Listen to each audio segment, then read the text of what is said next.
तो जैसा कि आपको पता है कि बिहार एपीओ के जो सीट्स हैं, जो वैकेंसी हैं, वो आने वाले हैं। और अब आपको इस परीक्षा के सारे चीजों को, अपने स्ट्रेटजी को डिजाइन कर लेना है। कैसे तैयारी करनी है, क्या पढ़ना है, क्या छोड़ना है, कितने कट ऑफ गए थे। इस वीडियो में basically we will be talking about cut off. Okay, तो कट ऑफ प्रीवियसली जो है एग्जामिनेशन है उसमें कितने आए थे, क्या प्रिडिक्शन थे, और क्यों इस तरह के कट ऑफ आए, और आगे किस तरह से कट ऑफ आने का अनुमान है, वो हम लोग इस वीडियो में जानेंगे। तो पहले तो हम लोग देख लें कि क्या क्या हमें पढ़ने हैं और किस तरह से तैयारी करनी है, सिलेबस क्या है, स्कीम ऑफ एग्जामिनेशन क्या है। तो ये सारे हम लोग इस वीडियो में चर्चा करेंगे। तो देखिए स्कीम ऑफ एग्जामिनेशन जो है वो ऑलमोस्ट इन बातों को सारे परीक्षार्थी जानते हैं और बहुत सारे सोर्सेज हैं इसको जानने का। फिर भी अगर आप इस वीडियो के थ्रू भी अवेलेबल रहे जो कि इजिली आप समझ सकें, तो यही उद्देश्य है कि आप स्कीम ऑफ एग्जामिनेशन को जाने और सिलेबस को जाने, कट ऑफ को जाने और स्ट्रेटजी को जाने कि किस तरह से हम काम करेंगे। तो इस वीडियो में हम लोग इन चारों चीजों की चर्चा करेंगे। स्कीम ऑफ एग्जामिनेशन क्या है, सिलेबस क्या है, कट ऑफ क्या है, और आपकी स्ट्रेटजी क्या होनी चाहिए। ठीक है, तो चलिए हम लोग देखते हैं। पहले तो हम लोग स्कीम ऑफ एग्जामिनेशन को देख लें। स्कीम ऑफ एग्जामिनेशन जो है वो है पीटी मेंस एंड इंटरव्यू। देखिए पुराने बच्चे तो जानते हैं इन चीजों को, लेकिन नए बच्चे भी हर साल जुड़ते हैं तो उनको भी ये सारी बातें पता होनी चाहिए। और ये है स्कीम ऑफ एग्जामिनेशन। ठीक है, तो पहले आपका पीटी होता है, इसके बाद जो बच्चे इससे निकल करके आते हैं, इसको पास करके आते हैं, शॉर्ट लिस्ट होकर आते हैं, वो मेंस एग्जामिनेशन देते हैं और मेंस में जो कट ऑफ आता है उसको क्वालिफाई करके बच्चे इंटरव्यू में अपीयर होते हैं। और जो क्यूमुलेटिव स्कोर होता है मेंस प्लस इंटरव्यू का, उससे क्या बनता है, मेरिट लिस्ट बनता है और इस हिसाब से लोगों का सिलेक्शन होता है। तो ये है स्कीम ऑफ एग्जामिनेशन और इसको आपको जान लेना है। जो नए बच्चे खास करके हैं, जो पुराने बच्चे हैं वो तो जानते हैं इन चीजों को। चलिए अब आ जाते हैं सिलेबस पे। तो सिलेबस जो है आपका वो है पीटी का। पहले बात कर लें, पीटी का पहले बात कर लें तो पीटी का जो सिलेबस है फर्स्ट जीएस का है और सेकंड लॉ का है। ठीक है, अब जीएस में हमें क्या क्या पढ़ना है। देखिए यूपीएससी एग्जीक्यूटिव लेवल का एग्जाम होता है, क्योंकि ये पद भी जो है आपका वो एग्जीक्यूटिव लेवल का है। तो ये भ्रम में न रहे कि जुडिशियरी की तरह हल्के क्वेश्चन पूछे जाएंगे। इसमें कई कॉम्पिटिटर्स भी आपको एग्जीक्यूटिव के मिल जाएंगे, भले ही वो जुडिशियरी देते हो नहीं देते हो, लेकिन एपीओ जरूर देते हैं। वो लोग कहीं से भी लॉ कर लेते हैं और जीएस की तो तैयारी है ही, उनकी ज्यादा लॉ पढ़ने नहीं, इसलिए मुश्किल होती नहीं। जैसे पहले था कि मान लीजिए कि जो जुडिशियरी का सिलेबस था वही एपीओ का भी सिलेबस था। अब तो एपीओ में मात्र 4 सब्जेक्ट पढ़ने हैं तो उनको परेशानी तो है ज्यादा नहीं। तो कहीं से भी डिग्री ले लिया, जीएस तो करते ही आ रहे हैं बीपीएससी का, वो एक कॉम्पिटिटर बन जाते हैं यहाँ पे। तो इन चीजों को आपको समझना चाहिए। They are not serious candidates of law but they might be a strong contender for you. तो यहाँ पर आपको ध्यान देना है कि जो बच्चे लॉ जिनका मेन है, जो अच्छी यूनिवर्सिटी से पढ़ करके आए हैं, जो अच्छे कॉलेजेस से लाइक एनएलयू से हैं, डीयू से हैं, उनको जीएस में ये लोग मार दे देते हैं।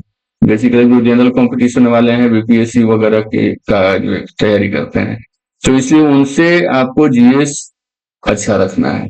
और इसके लिए बहुत ज्यादा आपको, अगर लॉ आप कर सकते हैं तो ये तो जनरल स्टडी है, तो आसान है, ये नाम ही है जनरल स्टडी।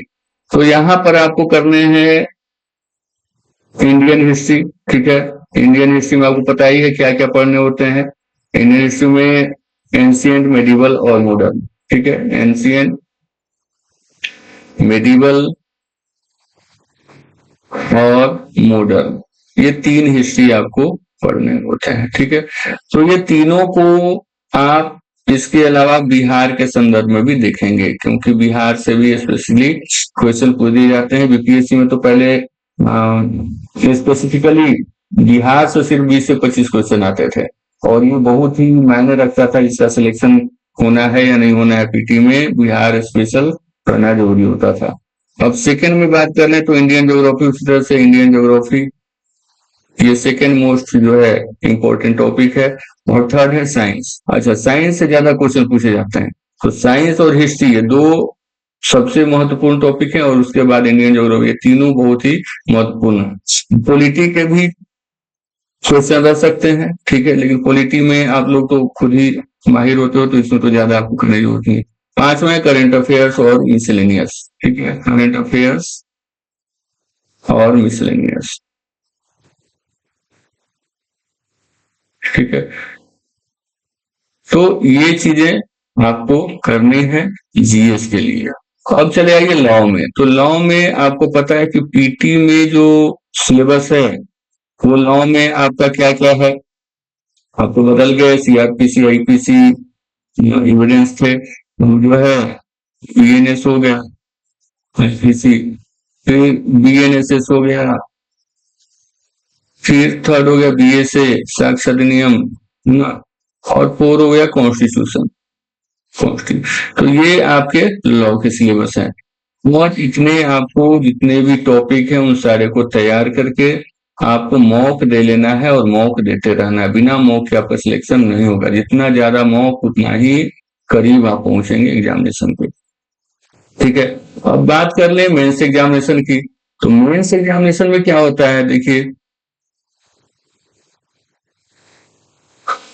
देखिए मेंस में तो बेसिकली आप देखेंगे कि 4 पेपर तो होते ही हैं, जो भी जो थी है, लेकिन एक चौथा में जो है, जो 3 पेपर तो रहेंगे, चौथा में कॉन्स्टिट्यूशन के जब माइनर एक्ट में बदल जाता है, ठीक है, माइनर एक्ट। और माइनर एक्ट में बिहार में 6 एक्ट है, यूपी में ज्यादा है, ठीक है, यूपी में ज्यादा है। तो माइनर एक्ट में 6 एक्ट आपको पढ़ने, जैसे डॉरी है, आपका पोक्सो है, आपका आर्म्स एक्ट है, ठीक है, इस तरह के आपको करप्शन, एंटी करप्शन एक्ट है, वो सारे आपको मिलाकर 6 एक्ट आपको पढ़ने होते हैं। टोटल जो आपका जो विषय हो जाता है वो 4 पेपर इधर हो गया,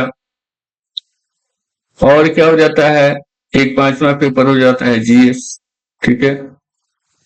तो 4 पेपर उधर, और जीएस, जीएस 100 मार्क्स का होता है मेंस में। और ये जो होता है वो मिसलेनियस पर ज्यादा बेस्ड होता है, ठीक है, ये मिसलेनियस पर ज्यादा आपका बेस्ड होता है। इसलिए मिसलेनियस जो लूसेंट में खास कर दिए हुए हैं, डेट से, फुल फॉर्म से, है ना, बुक्स वगैरह से, तो इससे बहुत अच्छे मार्क्स इजीली उठ जाते हैं, क्योंकि इसमें छोटे छोटे क्वेश्चन पूछे जाते हैं, लाइक यूपीएससी एग्जीक्यूटिव। तो ये आपका मोटा मोटी सिलेबस है, ठीक है। और जैसे हिंदी इंग्लिश रहते हैं तो क्वालिफाई रहते हैं, उसमें बच्चों को तकलीफ नहीं होती है। नहीं, अगर आप जुडिशियरी में जाते हैं, आपको पता है जनरल साइंस में पूछा जाता है वहां पर, लेकिन यहाँ पर ये बात नहीं है, सिर्फ जनरल स्टडीज आपको पूछे जाएंगे, ठीक है। तो ये आपका सिलेबस हो गया। तैयारी कैसे करनी है वो हम आगे बताएंगे। पहले आप जान लें कि लाना कितना है, कट ऑफ कितना आएगा। कट ऑफ जानना बहुत जरूरी है, इसलिए कि बहुत बच्चे भ्रम में रहते हैं कि कितना पे हो जाएगा, उतना पे हो जाएगा। देखिए, मेन है जब भी आप कंपटीशन दे रहे हैं, you have to give your best. It is not that कि अच्छा, कितना, बहुत बच्चों का सवाल होता है, सर इतना ही तो बैठेंगे, पिछले बार मेंस में से हुए थे कि अब तो इतने समय हुए तो बहुत लोग बैठेंगे ही नहीं। तो ये आपका जो है मोडस ऑफ ऑपरेंडी नहीं होना चाहिए।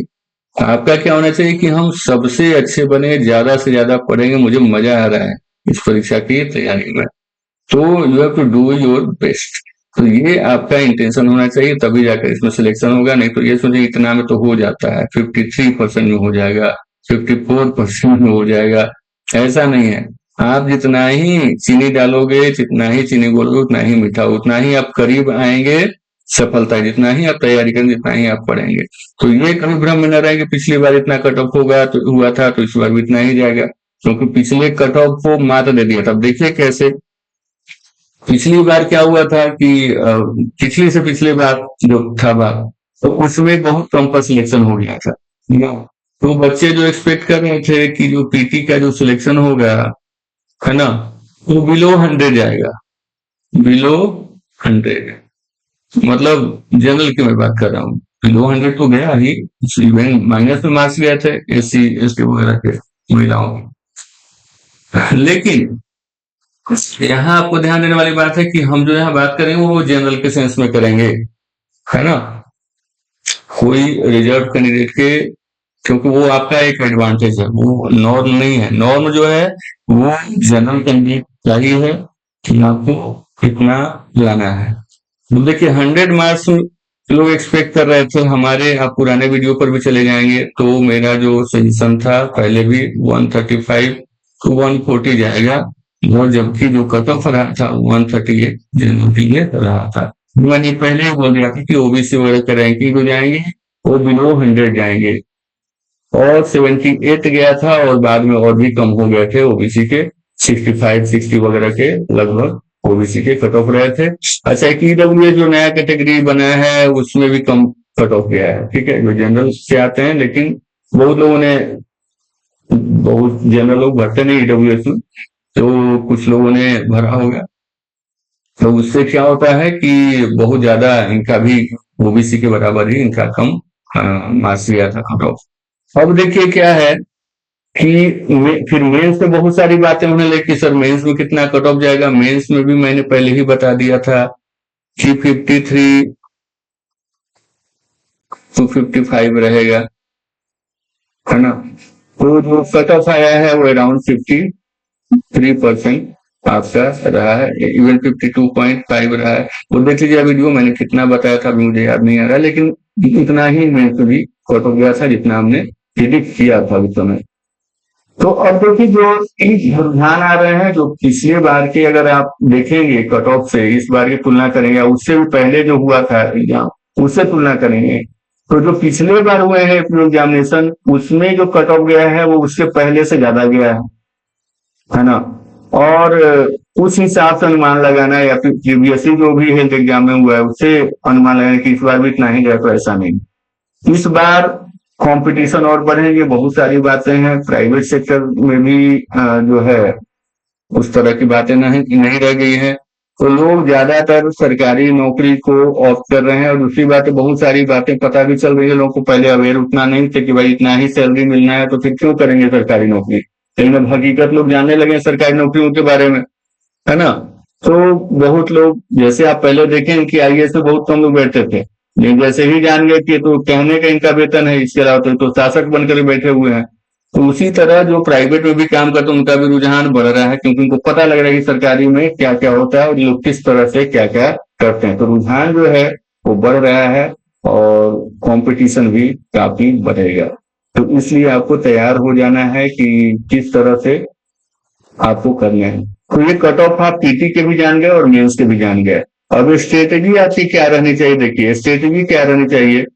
आप देखेंगे, एनालाइज करेंगे क्वेश्चंस को पिछले बार के, तो आप देखेंगे कि पिछले बार के जो क्वेश्चंस रहे हैं, है ना, तो अगर जीएस का आप देखें तो कॉन्सेप्चुअल क्वेश्चन था, है ना। ऐसा नहीं है कि बस आप लूसेंट वगैरह से या कोई गाइड बुक से आप मार दीजिएगा उसको। बहुत छोटे छोटे क्वेश्चन पूछे गए थे, इवन गहराई से क्वेश्चन इतिहास से भी रहे थे, भूगोल से तो उतना गहराई के नहीं थे, लेकिन कॉन्सेप्चुअल थे। आप जब तक समझेंगे नहीं मानसून वगैरह से कि कैसे मानसून आता है या किस तरह से जो बाकी चीजें हैं, फिजियोग्राफी किस तरह से है, तब तक आप उन क्वेश्चंस का जवाब नहीं दे सके।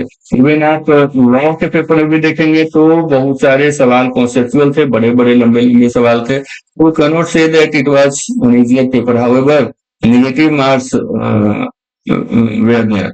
सो आप ये नहीं कर सकते। तो इस बार की भी जो आपकी स्ट्रेटजी है, जीएस आप पढ़े हैं तो आप एनसीईआरटी पढ़ लें भाई, ठीक है, क्योंकि जब तक आप समझे नहीं रहेंगे विषयों को, टॉपिक्स को, ठीक है, तब तक वो रट्टा मारने वाला थ्योरी यहाँ काम नहीं करेगा। तो एनसीईआरटी सारे पेपर के पढ़ लेंगे। इसके अलावा मॉक बना जाएंगे, मॉक कोई भी कोचिंग में ज्वाइन कर लेंगे, हमारे यहाँ भी होते हैं, ठीक है, या तो खुद से भी, लेकिन खुद से तो डिसिप्लिन रह नहीं पाता, उस तरह का माहौल नहीं बन पाता, तो आप मॉक जरूर लगाएंगे। इसके अलावा लॉ के जो पेपर हैं, ठीक है, लॉ में प्रीवियस प्लस मॉडल दोनों ही बनाने हैं, ठीक है, प्रीवियस एंड मॉडल मॉडल कहने का मतलब सिमुलेटेड पेपर होता है जो कोचिंग खुद बनाता है अपने हिसाब से रिसर्च करके, तो इस हिसाब से आपको करने हैं। ठीक है, आपको बेसिकली बेयर एक्ट पर लॉ के लिए कॉन्सेंट्रेट करना है, bare act plus case laws में बहुत ज्यादा गहराई नहीं जाना है, बस जो डिसीजन और टॉपिक से संबंधित जो भी डिसीजन आए हैं, ठीक है, तो उतना पर आपको कॉन्सेंट्रेट करना है। ठीक है, इस तरह से आप जाने की स्कीम क्या होता है, सिलेबस क्या है इस एग्जाम का, इसके अलावा आपका कट ऑफ पिछले बार कितना रहा है। मैं पूरा कट ऑफ तो इसमें नहीं डाला हूं, लेकिन एक इंडिकेटिव, चूंकि जनरल के जो कैंडिडेट होते हैं उनको ज्यादा इन चीजों की जरूरत होती है क्योंकि हाई मार्क्स पर उनका सिलेक्शन होता है, तो उनको जानना जरूरी कितना जनरल। अच्छा, उसी हिसाब से जो रिजर्व में आते हैं वो भी अपना तैयारी करें, हालांकि रिजर्व वाले को भी जनरल समझ के तैयारी करनी है, क्योंकि कब कितना चला जाएगा कट ऑफ कोई नहीं जानता, रिजर्व में भी तो कट ऑफ खुदते हैं ना। तो सारे को कहने का यही मतलब है कि यू गिव योर बेस्ट, ये नहीं है कि आप इतना ही कर लेंगे तो आपकी तैयारी हो जाएगी, क्योंकि ये कंपटीशन है, ये कोई एकेडमिक नहीं है कि हम 70% ला दिए तो हो गया हमारा सिलेक्शन। तो इस तरह से स्ट्रेटजी डिजाइन करके आप पढ़ें और आपका सिलेक्शन पक्का होगा। प्रीवियसली हम लोगों ने हमारे इंस्टीट्यूशन से बहुत अच्छे रिजल्ट रहे हैं बिहार एपीओ में, तो इस बार भी अच्छे रिजल्ट आने की संभावना है। ठीक है, और इधर उधर के बातों में रहेंगे कि फलाने का हो गया, उसका हो गया, ऐसे वैसे, उससे कोई फायदा नहीं। आप अपना तैयारी देखें कि आप कितने तैयार हैं, आपको कितनी तैयारी की जरूरत है। जो बेयर फैक्ट्स है वो आपको बता दिया गया कि प्रीवियस ईयर कितने रहे थे कट ऑफ, इस ईयर आपको उस हिसाब से स्ट्रेटजी डिजाइन करनी है। क्यों? क्योंकि उसके पहले जो हुए थे उसमें काफी कम मार्क्स पर हुए थे, और इस बार कट ऑफ खास करके जनरल का, जो रिजर्व थे उनका तो नहीं बढ़ा, बट कट ऑफ जो है जनरल का बहुत बढ़ गया था, इवन मेंस में भी बहुत बढ़ा है, और पीटी में तो बढ़ा ही था। तो इस बार तैयारी आप लोग सारे लोग कर रहे हैं, including reserve class, general class, सारे लोग जो है बिल्कुल ही इस बार अच्छे से तैयारी करें और अपना रिजल्ट को सुनिश्चित करें। हमारे यहाँ क्लासेज भी उपलब्ध हैं, एपीओ के चल रहे हैं, अगर आप चाहें तो जुड़ सकते हैं और अपनी तैयारी को पुख्ता कर सकते हैं।